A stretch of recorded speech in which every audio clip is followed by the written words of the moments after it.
You're tuned in to Porch Talk with Rev Pat, where raw, real talk rules. So sit back and relax with that delicious cup of coffee or tea or your favorite glass of wine as Rev Pat delivers real, transparent, and raw conversations about all things life. Let's get started.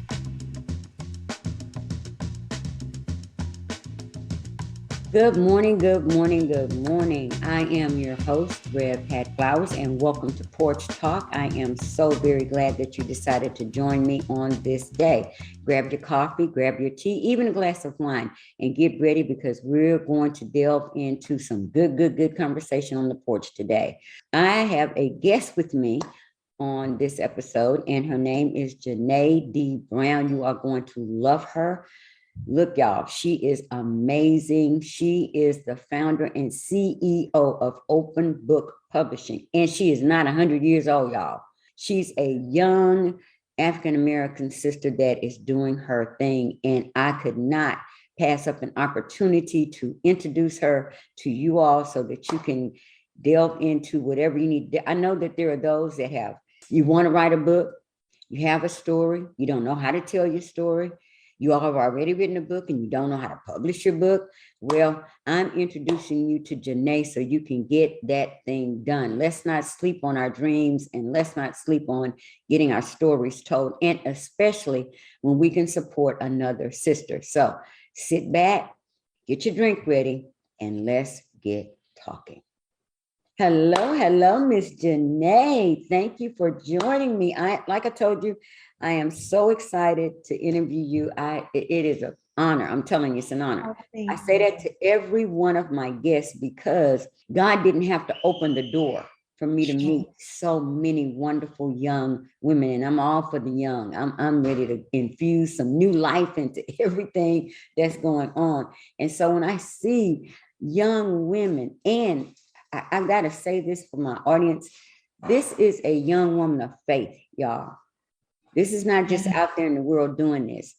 I know that everything that she is doing has been done with prayer, period. So that is a double. That's a double win for me because I don't have to worry about, I don't have to worry about saying Jesus and she get all janky about it. I can say Jesus and she know where I'm coming from. I get happy about it. Yes, ma'am. Yes, ma'am. That's a plus. And before I really read her bio, because it is fun, it is just, man. I want to tell you this. My daughter is a book hoarder. I don't think you can say book hoarder, but she loves to. And she got that from me. And when she was a little girl, she used to crawl up in the bed with me and she would be reading Harlequin romance books because that's what her mama read. Yeah. So always been a reader. And one of her dreams, I know, is to own a bookstore. Oh, wow. And where I live, we recently had another young African-American woman. I'm not saying nothing about you, lighter skin tone. I'm just talking about my culture. But we have a young African-American woman who just opened up a Black-owned bookstore. Yeah. Where I live. And I'm like, I cannot wait to go and visit. I found it by accident. That's how we find things. I found it by accident.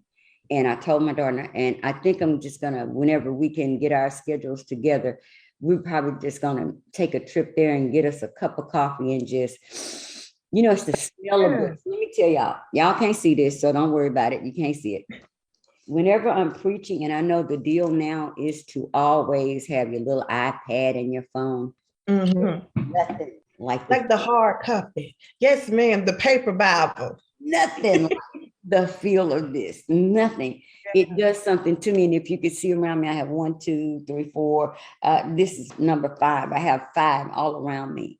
I love the feel of a Bible. I love to delve into a Bible and read just different translations. So when you said in your bio, I have to read this. This says, Janee D. Brown is the founder and CEO of Open Book Publishing. OB Publishing launched in November 2019 with the mission to revolutionize communities through the empowering practice of written expression, pen and paper. It seeks to exclusively partner with writers who refine authenticity with strong messages intent to ignite generational movement and change. In terms of genre, OBP centers novels, nonfiction, and anthologies alongside the organizational and academic press. I love that. I love this one little piece through the empowering practice of written expression, pen and paper. Don't you think we've lost that?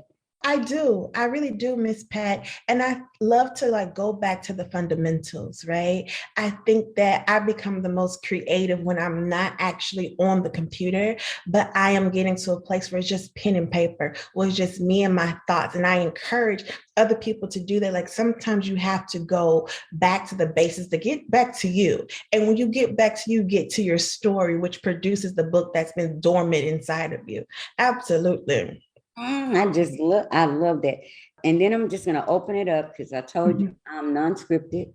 Yes, ma'am. I love the authenticity of those that agree that I interview, because for me, people can feel real. They don't have to see you to know feel real, and they can hear authentic. So I don't think I need to guide people through an interview. This is your thing. You can talk about your thing without me telling you what to say. There is something that you have in your bio, and it says, she became engrossed in the works of legendary authors such as Toni Morrison, Alice Walker, Maya Angelou, and her favorite South Florida neighboring author, Lolita Files. From these women's voices, Ms. Brown found her own and chose her mission, which is open book publishing. Now, I said I'm going to leave you alone. I'm back up, but I got to tell you something.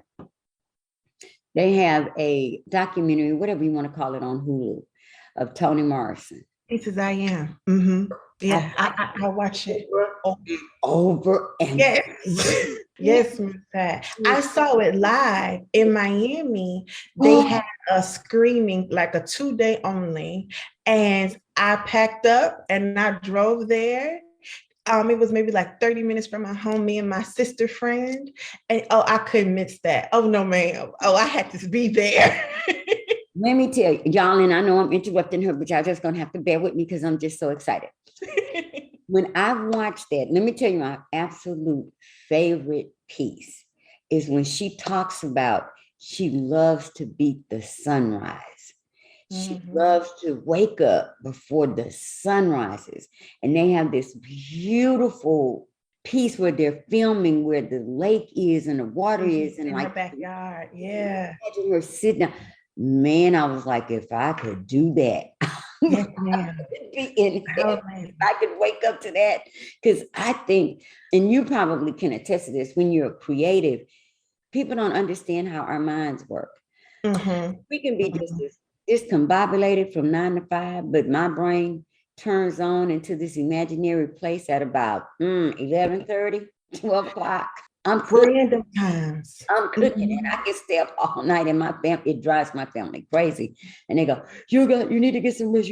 But when that is flowing in me, I could see that when she was describing, when that creative something is flowing in me, no matter what it's doing. I'm refreshed. I'm not exhausted like some people go, girl, I stayed up all night and I'm so tired. Not me. I'm popping. I'm good. Yes, ma'am. Have you experienced that? And is that Absolutely. part of what motivated you to your desire to what birthed a publishing company in you? Oh, Miss Pat. So what had happened was when I was a child, many, many moons ago, I was in about 2nd or the 3rd grade, and they were doing a career fair. And the career fair wasn't typical where you have like your parents come and showcase careers. We had to do like a poster board about like what we wanted to do. And I said that I wanted to be a novelist, and everyone like was very impressed by my answer. And I walked around all day like, I'm going to be a novelist. And then I came home. And my dad saw what I was doing, and he was like, no, you're not. I was like, what? And he was like, you're not going to be a novelist. You're going to be a publisher because you're going to own everything that you do. Stay tuned. Rev Pat will be right back after this special announcement. Hello there. My name is Janee Brown, and I am the founder and the CEO of Open Book Publishing. And Open Book Publishing, we launched in 2019 with just one mission simply, and that is to revolutionize communities with a pen and in paper. And I'm so honored to share with you guys Open Book Publishing's newest project, our inaugural book short story collection called Pieces of a Woman, a short story collection of womanhood stories. And within Pieces of a Woman, you will learn and you will experience what women face and the female experience in sexuality and religion and motherhood and relationships and politics even. And here is the big news that I'm so excited to share with you guys. Pieces of a Woman pre-sale launch starts March 8th, 2022. That's right. On March 8th, 2022, you can purchase your pre-sale ebook copy of Pieces of a Woman right on Amazon. So happy reading. Head over to Amazon and get your copy now of Pieces of a Woman Volume 1. And the career fair wasn't typical where you have like your parents come and showcase careers. We had to do like a poster board about like what we wanted to do. And I said that I wanted to be a novelist, and everyone like was very impressed by my answer. And I walked around all day like, I'm gonna be a novelist. And then I came home and my dad saw what I was doing and he was like, no, you're not. I was like, what? And he was like, you're not gonna be a novelist, you're gonna be a publisher because you're gonna own everything that you do. Ooh. My father has my entire life, I've never seen him rent anything. My dad would go to the beach and not rent a bicycle. Like he believes in ownership of everything.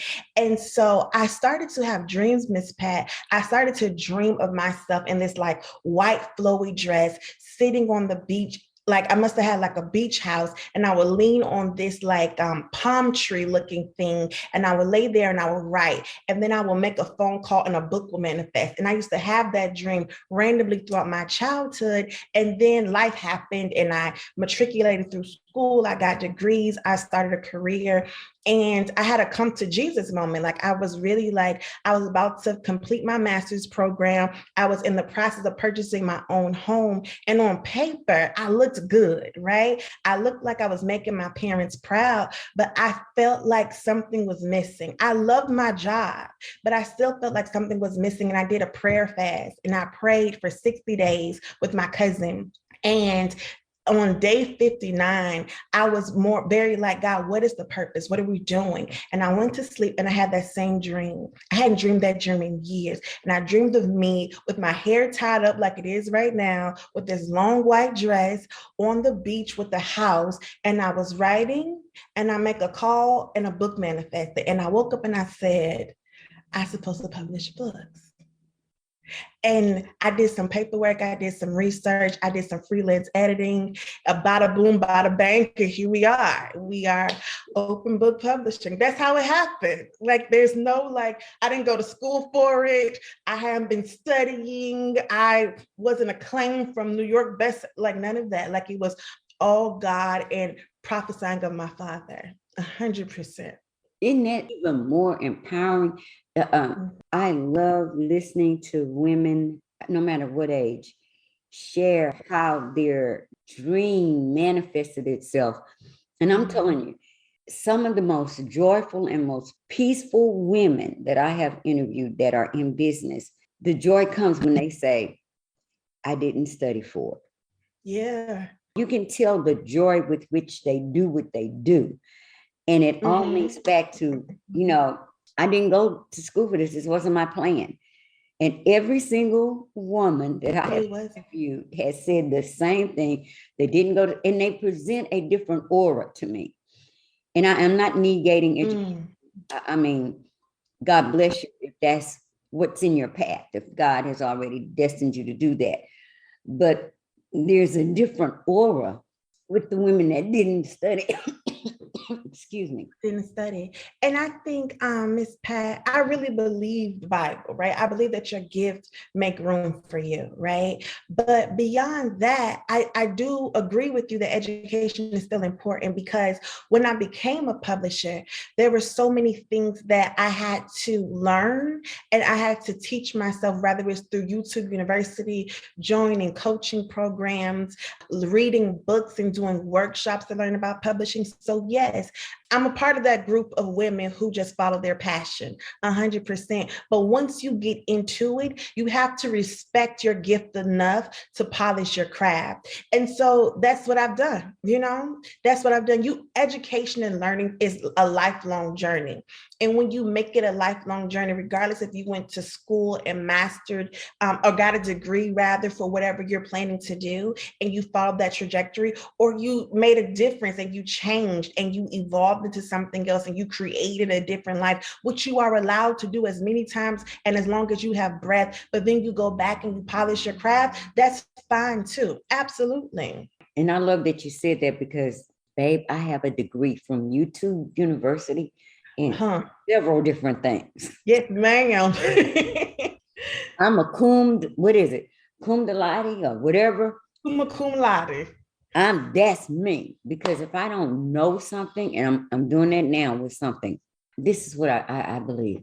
Because, and I say this because the reason why I interview you young women and love to hear your stories is because what is most important to me, whenever someone hears a person that I bring on that God has brought into my path and said, I want you to talk to her. Because I don't just randomly, I don't just go, oh, I want to, no. There is something he has to tell me in my spirit. Yeah. I say, okay, I don't even know this person. And God don't care. Do what I told you to do. You're going to get it. And I got a yes. But what really matters to me is the message, the overall message that all of you beautiful women have. Go for it. Now, we can say that, and that is very vital, but listen to her when she says, once you begin, look, you can operate in your gifting, but baby, God still wants you to be knowledgeable. Yes, ma'am. God still wants you to have the ability to hone your craft and know what you're doing, so that when you do reach that level, you got there, but you're not just flying by the seat of your pants. No, I learned this, or whatever. And I think a lot of times we do that and we say, well, God told me to do it and I did it and it failed. Well, yeah, he gave you this because he already had it in you. It was already destined for you to do.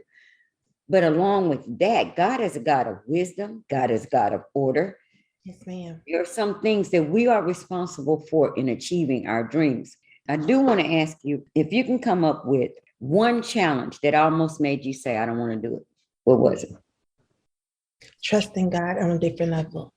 Entrepreneurship is a funny thing. A lot of people talk about, and no disrespect, because I think it's true too, about becoming a wife or becoming a mother was the most transformational thing in their lives. But for me, possibly because I'm not a wife or a mother, it was starting a business, because I never wanted to be a business owner.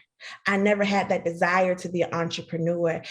And I thought, right, that I was a woman of faith, that I believed God for everything, that I had radical faith until Open Book Publishing. And I've had to believe God on a different level. It feels like every month, like there's constant matriculation. I had to learn that, to your point earlier, that the anointing does not trump work ethic. I don't care if you were called to something. I don't care that my dad prophesied to me about doing books, but the anointing did not trump the work ethic. Because my dad prophesied this years ago, did not trump the work ethic. And how I operate is what I welcome, is when I bring it to my space. So I bring authors who want to work. I bring authors who are believers. I bring authors who want to make a difference, because I do. And leadership and headship is something that I really had to grasp and understand, but that didn't happen until I was willing to trust God on a different level. I tell people all the time, my secret sauce that I really don't think I have one. The truth of the matter is I just believe in God and Google. Like I pray in the daytime and I Google in the nighttime, and we keep it moving. Okay. Like we figure it out because we pray about it. God gives strategy, and then he reveals how to go about doing things, and being willing to just learn, being willing to be a degreed woman who owns property and has stock and have all these things and still can be a beginner and can still do so gracefully and can still lead while she's learning, I think has been a humbling experience, but it also has helped me, Ms. Pat, to discover me. It has helped me to be able to identify this is the real Janee, because before I think a lot did because you wanted you to, or because it made them proud, or because society said that's what you should do. But when you are becoming authentic in whatever God places in front of you to crush you and to purify you into pure gold, whatever pressure he sends, it will set the tone for everything that's around you. So for me, it's my clients. For me, it's the authors that I love working with. For me, it's the junior publishers and the graphic designers who have become family at this point, because I had to be willing to be submitted on a different kind of level to be able to have the environment that welcome the type of business and the type of authors that I wanted to work with. Y'all, did y'all hear this? First of all, I keep a pen and paper. Yes, pen and paper, Miss Pat. Pen and paper. Look, did you all not hear her drop this gem, this nugget? Anointing does not trump work ethic. My bishop told me that. Preach that. I'm telling you right now. I'm a preach. He gonna give me something to go with this. He does not. My bishop literally preached that 2 Sundays ago, and I was like, "Get my life." Oh, bishop. God, let me tell you, that is me. During the day, I'm praying my way through. At night, I'm doing this. Yes, ma'am. Because, and let me say, I believe this is why that is true. So many of us that have rooted and grounded our visions on him. It is more important to me to give God my best than to please anybody around me. And that means that you have to sacrifice some people. That means that there's some people that can't go where he's taking you, and you just have to say, well, I don't know what else I can tell you. This is how this is going to get done. But we do that because I can't give him sloppy seconds. I can't just say, okay, I know God gave me this gift and ... I'm just going to walk it out and, hey, look at me. No, he expects so much more from me. And then there's something else you said, and y'all, we're going to have to do, well, I'll mention that later on. The sheer magnitude of knowing that even though you know what you're doing, and even though I'm where he's placed me, I must always be teachable. Yes, ma'am. Teachable. Do you not know that everyone, y'all, I'm telling you this, I wish you could really see me doing this, because you can see my face and how important it is to acknowledge a good leader, no matter what you're called to do, must be teachable, because you can't possibly know everything. It's just, forget it. It's not. Yes, and we must be able to keep our spirits open and able to discern when God is sending someone that is here to solve a problem that you haven't even gotten to yet. Even at a young age. I don't care how old you are. You have to have that kind of mindset. And then you said something else that's vital. You talked about those authors that I want to work with. I don't just want to be any old kind of publisher. I don't want to just publish any kind of book. There's a certain type of writer that is going to be attracted to me. And have you ever, let me ask you this, because we're like, oh, this conversation is so good. Have you ever run into somebody that you just couldn't work with? Yeah. Oh, absolutely. My mind goes to 2. One, I knew I wasn't going to work with them. The other one I had to really pray about. One person I knew that I was not going to work with because she wanted to do things her way, which is fine. You just can't over here, there's a way that we go about doing things. And it's okay that me and you are not compatible. I noticed up front that she had an issue making investments. And she had an issue, and not just financially, she had an issue learning how to go about doing things. She had an issue with correction. And so I was very much like, if you know how to do things and you know exactly what you want to do, should you like a consultation with some of my professional experience? I'm happy to provide that, but I wish you the best. Because what I'm not going to do, Miss Pat, is go back and forth with nobody. Listen, I can't tell you what God told you. Okay, Miss Pat over here laughing at me, but I was so serious with her. God bless you. You know, everybody's not called to you, and that's okay. All right. In other words, sweetie, here's the uneducated version of that. Since you know so much, bye, Felicia. Because the truth is, Miss Pat, that you also have to protect your stuff. Okay, I have to protect the integrity of open book publishing. And we do things a certain kind of way. And if that's not how you would like to do things, that's all right. You just can't do it over here. God bless you. It was just that simple. And I said it just like that, Miss Pat. Like, you know. I now have 5 daughters because I'm about to adopt her. My twin, just younger. God bless you. There's another person, Miss Pat, that I really had to, and I wish I knew Miss Pat when I was in this moment, because I certainly would have pulled on you. She believed God had given her a book to write, an assignment is what she called it oftentimes. And the concept was really good.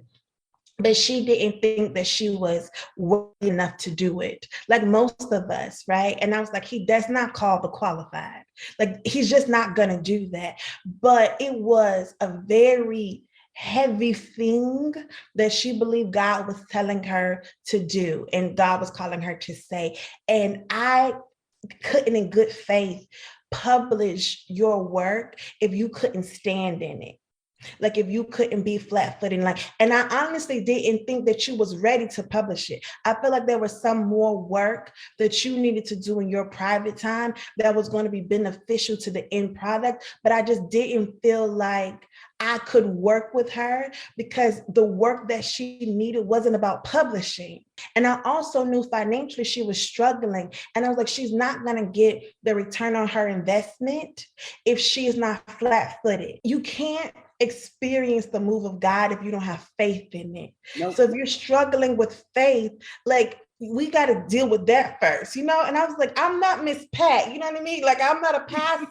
That's beyond me. I'm just publishing the book, sis. Like, I can pray, but that was about all I could do.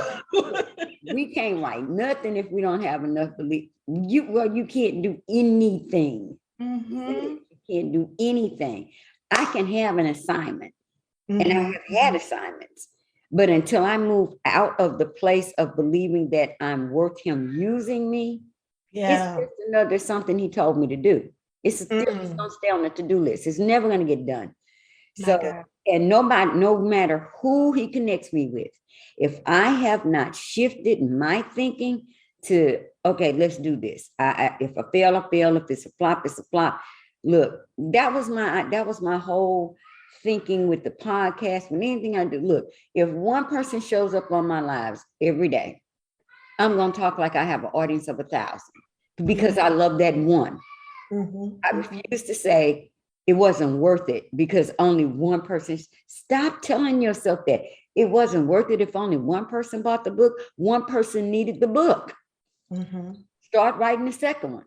Get ready to start working on the second one. Hey, okay, so next time maybe 2 will buy the book. You never know. But that, you can't, man, look, y'all, we're up. It's over. Time went so fast, but let me tell you, when this drops, you will have all of her information available. We will make sure to have that available, but I want her to give you her. I didn't write it down. That's my bad. I wrote it down because I went to the website.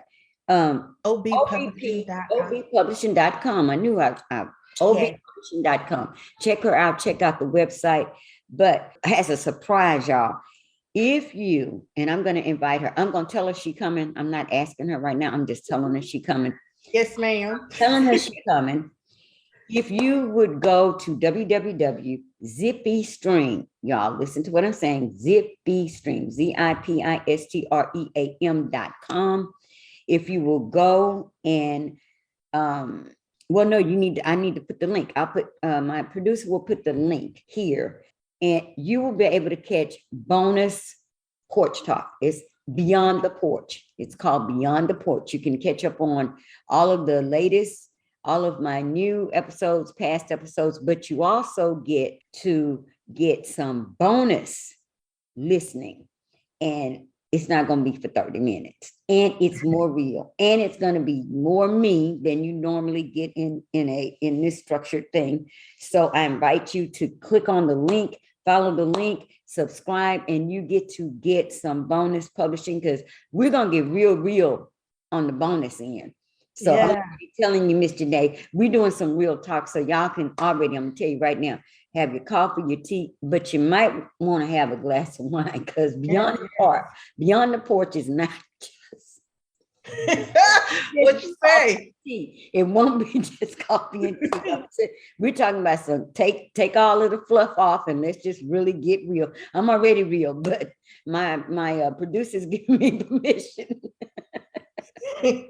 Yeah, Miss Pat is as real as it gets. Okay, y'all. She gave me permission to do the real for the bonus part, the bonus episodes. And I love that, because I get to play my music. Y'all get to hear some Aretha. Y'all get to hear some Earth, Wind, and Fire, because that's me. I did that on my the episode that's going to drop before yours. I was all cute girl. I had my little jazz playing in the background, and my producer was like, no music. I'm like, what? No music. And I knew it after I recorded and everything. I took the headphones off and I went, copyright. The Holy Spirit said copyright. And I said, I can't redo that, because that was flowing. I can't do that.